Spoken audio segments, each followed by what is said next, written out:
walang kulang, walang sobra. Buo yan. Okay? Next is competence. So, if you want to lead in DXN, okay?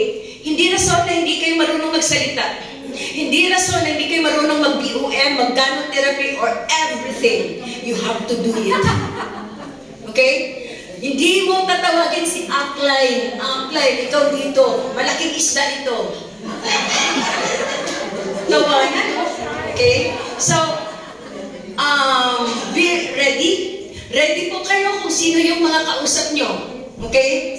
Ready kayo. And, para may challenge po. Huwag niyong kausapin. Ay, hindi naman sa huwag kausapin. Huwag kayong mamimilit sa mga taong kahit pamasahe, wala. Do you get me? Kasi mas stress lang siya sa'yo at lalo kang mas stress sa kanya. Okay? So, turuan mo lang ng principle. Do not get rid of the person. Turuan mo ng principle. What is life about? It's all about. Ganon. But do not be stuck with people na kahit pambili ng ganito ganyan. Hindi po tayo nag-underestimate, but we are building our business. So when you build business, kailangan po pipili kayo magandang materialis. Hindi kayo pwedeng, nagtatayo po kayo ng business empire mo, pero yung materialis na ginagamit mo, bamboo. Ginagamit mo na materialis mo, yung mga low kind of materials, ganon.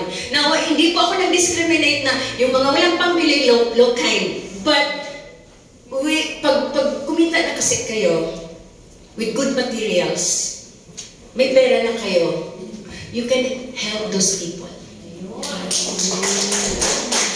Okay. You can help those people. Okay.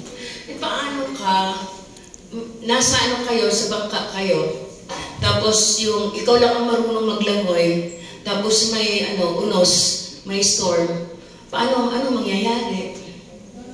Malunod kayo lahat, or you save yourself. So ano pa ang silbi na nakikisakay, nakikipagsabayan kayo, na hindi naman sila nakakatulong talaga, nagiging pabigat.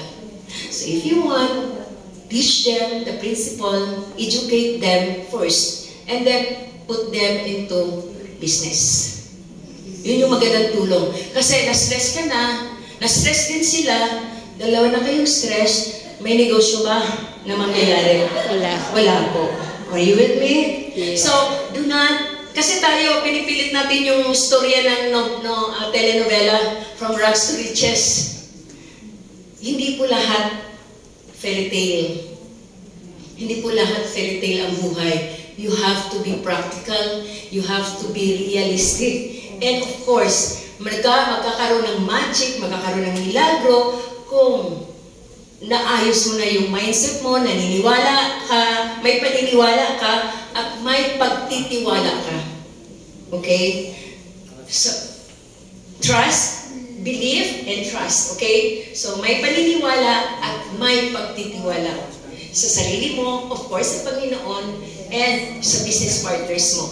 Okay? So, piliin nyo mabuti yung pundasyon ng negosyo nyo. Pundasyon ng business empire na itatayo nyo. Piliin nyo ang mga materials na yan.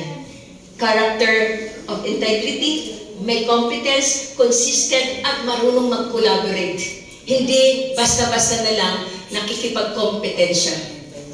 In DXN, in this business of DXN, pag nakikipag-kompetensya ka, talo ka na.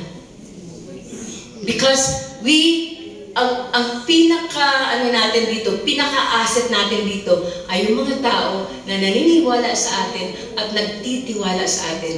Yun yung pinaka-asset natin. Long-term relationship is the heart of our business. Do you get me?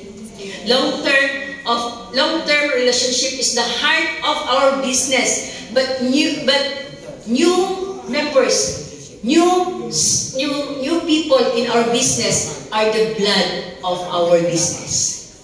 Okay? Di-develop natin yung mga new blood para tuloy-tuloy yung negosyo natin. At tuloy-tuloy din po yung negosyo nila. In this way, we are collaborating with each other, not competing. Hindi nakikipagkompetensya. Are you with me? Yes. Learning so far? Yes. Thank you. And finally, question and answer. What are you most interested in to know? Sige nga.